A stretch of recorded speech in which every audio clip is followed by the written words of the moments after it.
ಇವತ್ತು ಕಬಿನಿ ಜಲಾಶಯಕ್ಕೆ ಮುಖ್ಯಮಂತ್ರಿ ಸಿದ್ದರಾಮಯ್ಯನವರು ಬಾಗಿನವನ್ನು ಅರ್ಪಿಸಿದ್ದಾರೆ.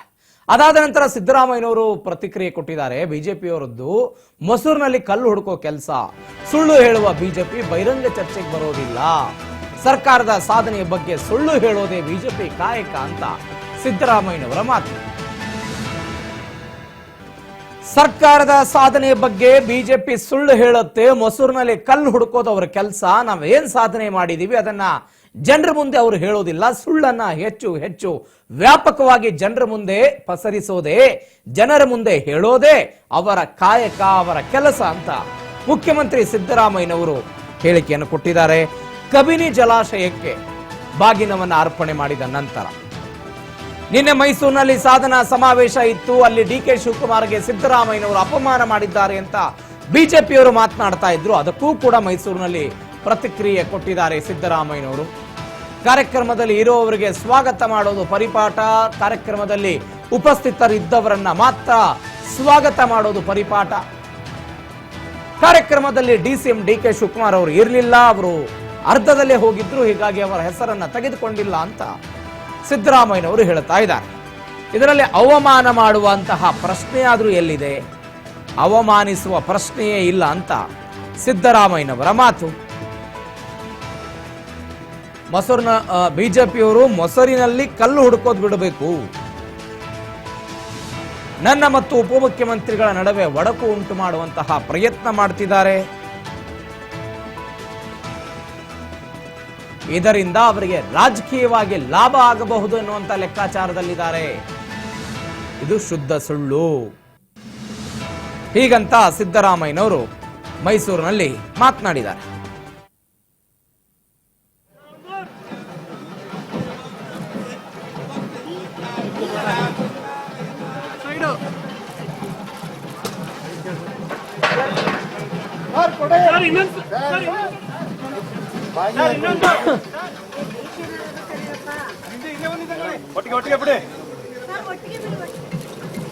ಹರಿ ಸರ್,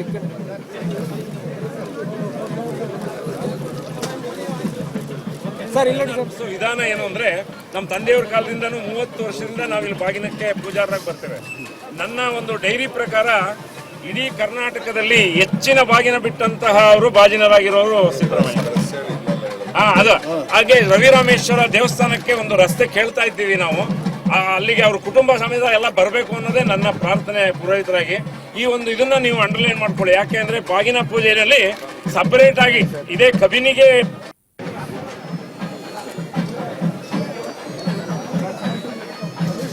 ಸೈಡ್ ಇಂದ sir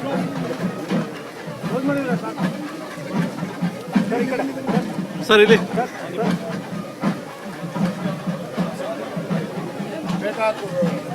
Anil sir, Anil sir, Anil sir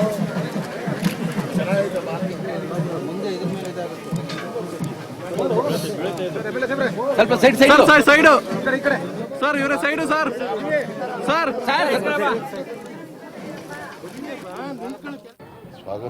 ಸ್ವಾಗತನ ಅದು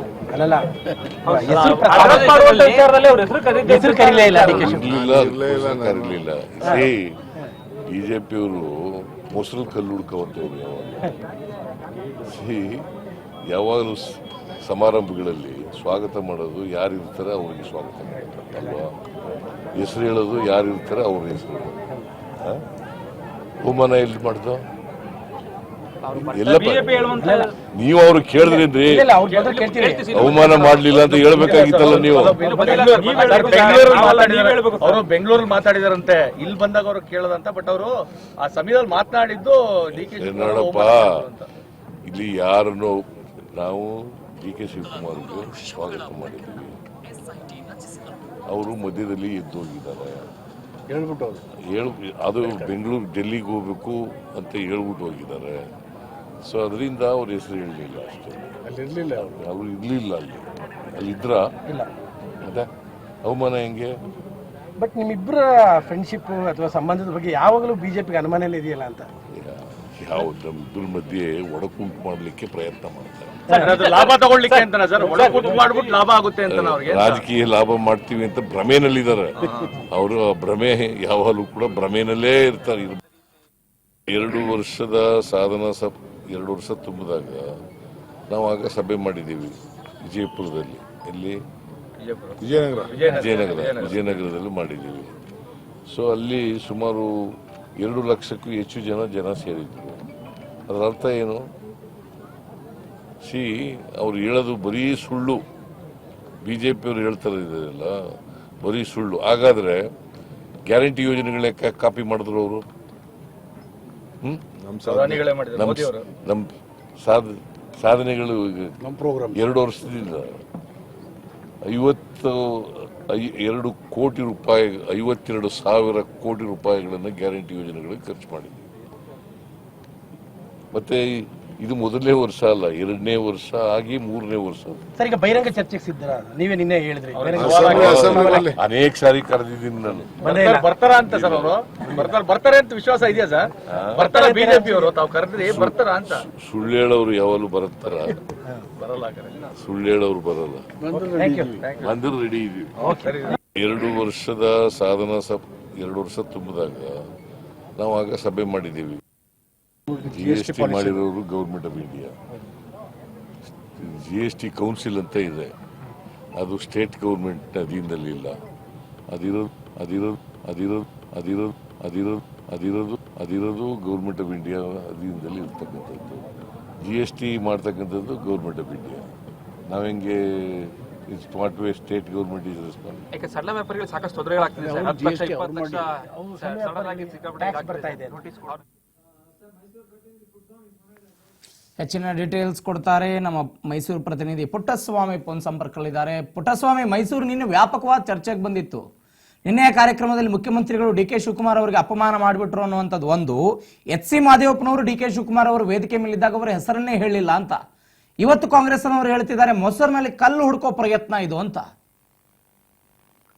ಪ್ರವೀಣ್, ಏನು ರಾಜ್ಯದಲ್ಲಿ ನಡೀತಾ ಇರ್ತಕ್ಕಂತಹ ಒಂದು ರೀತಿಯ ಕುರ್ಚಿಯ ಬಡಿದಾಟಕ್ಕೆ ನಾಂದಿ ಆಡುವಂತಹ ನಿಟ್ಟಿನಲ್ಲಿ ಎಲ್ಲೂ ಕೂಡ ಆ ಒಂದು ಪ್ರಯತ್ನ ಆಗ್ತಾ ಇಲ್ಲ ಅನ್ನೋದಕ್ಕೆ ಇದೊಂದು ಉದಾಹರಣೆ ಅಂತಾನೆ ಹೇಳ್ಬೋದು. ಸೊ ಯಾಕೆ ಅಂತ ಹೇಳಿದ್ರೆ, ನಿನ್ನೆ ಏನು ಕಾಂಗ್ರೆಸ್ಸಿನ ಸಾಧನೆ ಸಮಾವೇಶದ ನಡುವೆಯಲ್ಲಿ ನಡೀತಾ ಇರತಕ್ಕಂತಹ ಒಂದು ಗುದ್ದಾಟ ಅಂತಾನೆ ಹೇಳ್ಬೋದು. ಯಾಕೆ ಅಂತ ಹೇಳಿದ್ರೆ, ಸಾಧನೆ ಸಮಾವೇಶದಲ್ಲಿ ಕಾಂಗ್ರೆಸ್ ಸರ್ಕಾರದ ಸಾಧನೆಯ ಸಮಾವೇಶದಲ್ಲಿ ನಡೀತಾ ಇರ್ತಕ್ಕಂತಹ ವಿಚಾರವಾಗಿ ನಿನ್ನೆ ಸ್ವಾಗತ ಭಾಷಣವನ್ನ ಮಾಡ್ತಾ ಇದ್ದಂತಹ ಸಂದರ್ಭದಲ್ಲಿ ಮಾದೇವಪ್ಪನವರು ಎಲ್ಲರ ಹೆಸರನ್ನು ಕೂಡ ಹೇಳ್ತಾರೆ, ಆದ್ರೆ DK ಶಿವಕುಮಾರ್ ಅವರ ಹೆಸರನ್ನ ಹೇಳೋದಿಲ್ಲ. ಮಾದೇವಪ್ಪನವರ PA ಆಗಿರ್ತಕ್ಕಂಥ ಗೋಪಾಲ್ ಅವರು ಬಂದು ಅವರಿಗೆ ಕಿವಿಯಲ್ಲಿ ಹೇಳಿದ ನಂತರ DK ಶಿವಕುಮಾರ್ ಅವ್ರನ್ನ ಹೆಸರನ್ನ ತೆಗೆದುಕೊಂಡು ಅವ್ರಿಗೆ ಕೊಟ್ಟಿರ್ತಕ್ಕಂಥ ಖಾತೆಗಳ ವಿಚಾರವಾಗಿ ಅವ್ರನ್ನ ಒಂದು ರೀತಿಯಲ್ಲಿ ಎತ್ತಿ ಕೂರಿಸುವಂತಹ ರೀತಿಯಲ್ಲಿ DK ಶಿವಕುಮಾರ್ ಅವ್ರನ್ನ ಮಾತಾಡ್ತಾರೆ. ಅದಾದ ನಂತರ DK ಶಿವಕುಮಾರ್ ಅವರು ಭಾಷಣವನ್ನ ಮಾಡುವಂತಹ ಸಂದರ್ಭದಲ್ಲಿ ಎಲ್ಲಾ ರೀತಿಯ ಒಂದು ತರದ ತೀಕ್ಷ್ಣ ಭಾಷಣವನ್ನ ಮಾಡಿ ಅರ್ಧಕ್ಕೆ ಏನು ಕಾರ್ಯಕ್ರಮದ ಅರ್ಧಕ್ಕೆ ಹೋದಂತ ನಂತರ ಎಲ್ಲೋ ಒಂದು ಕಡೆ ಸಿದ್ದರಾಮಯ್ಯನವರು ಮಾತನಾಡುವಂತಹ ಸಂದರ್ಭದಲ್ಲಿ ಅಲ್ಲೂ ಕೂಡ DK ಶಿವಕುಮಾರ್ ಅವರ ಹೆಸರನ್ನ ತೆಗೆದುಕೊಳ್ಳದೆ ಇರತಕ್ಕಂಥದ್ದು ಎಲ್ಲೋ ಒಂದು ಕಡೆ ಅವರ ಬೆಂಬಲಿಗರಿಗೆ ಅಥವಾ ಕಾಂಗ್ರೆಸ್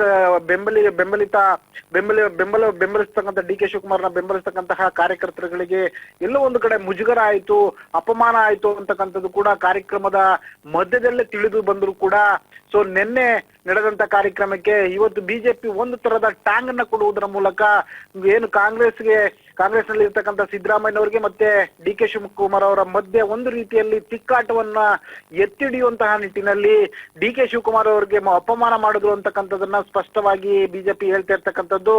ಆದ್ರೂ ಕೂಡ ಬಿಜೆಪಿ ಹೇಳ್ತಿರ್ತಕ್ಕಂಥದ್ದು ಕೂಡ ಸತ್ಯ ಅಂತಾನೆ ನಂಬೇಕಾಗ್ತದೆ. ಯಾಕೆಂತ ಹೇಳಿದ್ರೆ ಉದ್ದೇಶ ಪೂರ್ವಕವಾಗಿ ಮಾದೇವಪ್ಪನವರು ಎಲ್ಲೋ ಒಂದ್ ಕಡೆ DK ಶಿವಕುಮಾರ್ ಅವರ ವೇದಿಕೆಯಲ್ಲಿ ಇದ್ರೂ ಕೂಡ DK ಶಿವಕುಮಾರ್ ಅವರ ಹೆಸರನ್ನ ತೆಗೆದುಕೊಳ್ಳದೆ ಇರ್ತಕ್ಕಂಥದ್ದು ಎಲ್ಲೋ ಒಂದ್ ಕಡೆ DK ಶಿವಕುಮಾರ್ ಅವ್ರ ಮೇಲೆ ಇರ್ತಕ್ಕಂತಹ ಒಂದು ರೀತಿಯ ಅಸಮಾಧಾನ ಅಂತಾನೆ ಹೇಳ್ಬೋದು. DK ಶಿವಕುಮಾರ್ ಅವರಿಂದ ಏನು ಮುಖ್ಯಮಂತ್ರಿ ಸಿದ್ದರಾಮಯ್ಯನವರಿಗೆ ಕುರ್ಚಿಯ ಪೀಠಕ್ಕೆ ಎಲ್ಲೋ ಒಂದು ಕಡೆ ಅಡೆತಡೆ ಆಗ್ತಾ ಇದೆ ಅಂತಕ್ಕಂಥದ್ದು ಅರಿತಂತಹ ಏನು ಮಾದೇವಪ್ಪನವರು ವೇದಿಕೆಯಲ್ಲಿ ಇದ್ರೂ ಕೂಡ DK ಶಿವಕುಮಾರ್ ಅವರ ಹೆಸರನ್ನ ತೆಗೆದುಕೊಳ್ಳದೆ ಇರ್ತಕ್ಕಂಥದ್ದು ನಿಜವಾಗ್ಲೂ ಕೂಡ DK ಶಿವಕುಮಾರ್ ಬೆಂಬಲಿಗರಿಗೆ ಮತ್ತೆ DK ಶಿವಕುಮಾರ್ ಅವರಿಗೆ ಅಪಮಾನ ಮಾಡಿದ್ರು ಅಂತಾನೆ ಹೇಳ್ಬೋದು. ಪ್ರವೀಣ್, ಪುಟ್ಟಸ್ವಾಮಿ, ಯಾರೋ ಒಬ್ರು ಹೊರಗಿನಿಂದ ಬಂದಿದ್ದಾರೆ, ನಿರೂಪಕರೇ ಸ್ವಾಗತ ಮಾಡ್ತಿದ್ದಾರೆ. ಬೈ ಚಾನ್ಸ್ DK ಶಿವಕುಮಾರ್ ಅವರ ಹೆಸರು ಮಿಸ್ ಆಗಿದೆ ನಿರೂಪಕರಿಗೆ ಅನ್ನುವಂಥ ವಿಚಾರ ಆಗಿದ್ರೆ ಅದು ಬೇರೆ ಚರ್ಚೆ ಆಗ್ತಿತ್ತು. HC ಮಾದೇವಪ್ಪನವರು ಸಚಿವರಾಗಿದ್ದಾರೆ, ಸಿದ್ದರಾಮಯ್ಯನವರ ಅತ್ಯಾಪ್ತರು, ಸಿದ್ದರಾಮಯ್ಯನವರ ಬಣದಲ್ಲಿ ಗುರುತಿಸಿಕೊಂಡಿದ್ದಾರೆ. ಇತ್ತೀಚೆಗೆ ಡಿ ಕೆ ಶಿವಕುಮಾರ್ ಮುಖ್ಯಮಂತ್ರಿ ಆಗ್ತಾರಾ, ಸಾಧ್ಯತೆಗಳು ಇದೆ ಅಂತ ಹೇಳಿದಾಗ ಅದನ್ನು ಸಹಜವಾಗಿ ತಳ್ಳಿ ಹಾಕಿದಂತ ವ್ಯಕ್ತಿ ಎಚ್ ಸಿ ಮಹದೇವಪ್ಪನವರು. ಈ ಕಾರಣಕ್ಕಾಗಿ ಈ ಹಿಂದೆ ಸಿದ್ದರಾಮಯ್ಯನವರು ನಂದಿಬೆಟ್ಟದಲ್ಲಿ ಮತ್ತು ಡೆಲ್ಲಿಯಲ್ಲಿ 5 ವರ್ಷ ನಾನೇ ಮುಖ್ಯಮಂತ್ರಿ ಆಗ್ತೀನಿ ಅನ್ನುವಂತ ಹೇಳಿಕೆಯನ್ನ ಕೊಟ್ಟಿದ್ರು. ಅದರ ಮುಂದಿನ ಎಪಿಸೋಡ್ ಇದು ಅಂತ ನಾವು ಭಾವಿಸಬಹುದಾ ಪತ್ರಕರ್ತರಾಗಿ? ಖಂಡಿತವಾಗಿ ಪ್ರವೀಣ್, ಯಾಕೆ ಅಂತ ಹೇಳಿದ್ರೆ ನೋಡಿ, 2.5 ವರ್ಷಗಳಿಂದ ಪ್ರವೀಣ್ ನಡೀತಾ ಇರ್ತಕ್ಕಂತಹ ಒಂದು ಗುದ್ದಾಟ ಅಂತಾನೆ ಹೇಳ್ಬೋದು. ಸೊ ಏನು ರಾಜ್ಯ ಸರ್ಕಾರ 2023ರಲ್ಲಿ ಅಧಿಕಾರಕ್ಕೆ ಬಂದಂತಹ ದಿನದಿಂದಲೂ ಕೂಡ ಡಿ ಕೆ ಶಿವಕುಮಾರ್ ಅವರ ಧ್ವನಿ ಎಲ್ಲೋ ಒಂದು ಕಡೆ ಕೇಳಿ ಬರ್ತಾ ಇತ್ತು. ಸೊ ಅದು ಹೆಚ್ಚಾಗಿ ಪ್ರಚಲಿತಕ್ಕೆ ಬಂದಿದ್ದಂತದ್ದು ಅಂತಂದ್ರೆ 2-3 ತಿಂಗಳಿಂದ ಪ್ರಚಲಿತಕ್ಕೆ ಜಾಸ್ತಿ ಬರ್ತಾ ಇದೆ. ಬೆಂಬಲಿಗರು ಕೂಡ ಜಾಸ್ತಿ ಹೇಳ್ತಾ ಇದ್ದಾರೆ. ಕಾಂಗ್ರೆಸ್ ನಲ್ಲಿ ಇರ್ತಕ್ಕಂಥ ವ್ಯಕ್ತಿಗಳೇ ನವೆಂಬರ್ ತಿಂಗಳಲ್ಲಿ ಒಂದು ರೀತಿಯ ಕ್ರಾಂತಿ ಆಗ್ತದೆ ಅಂತ ಹೇಳ್ತಾರೆ.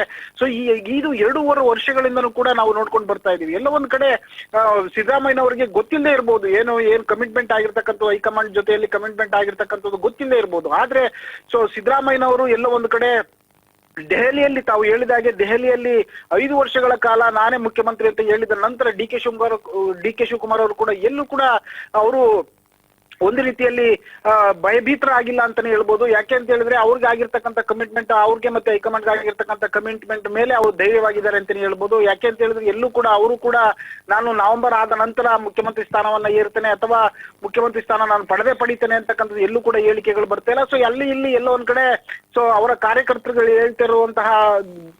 ಹೇಳ್ತಿರುವಂತಹ ವಿಚಾರಗಳನ್ನ ತೆಗೆದುಕೊಂಡು ನೋಡಿದ್ದೆ ಆದ್ರೆ ಎಲ್ಲೋ ಒಂದ್ ಕಡೆ ಡಿ ಕೆ ಶಿವಕುಮಾರ್ ಅವರಿಗೆ ನಿನ್ನೆ ನಡೆದಂತಹ ಕಾರ್ಯಕ್ರಮದಲ್ಲಿ ಅಪಮಾನ ಆಯ್ತು ಅಂತಕ್ಕಂಥದನ್ನ ಸ್ಪಷ್ಟವಾಗಿ ಹೇಳ್ಬೋದು ಪ್ರವೀಣ್.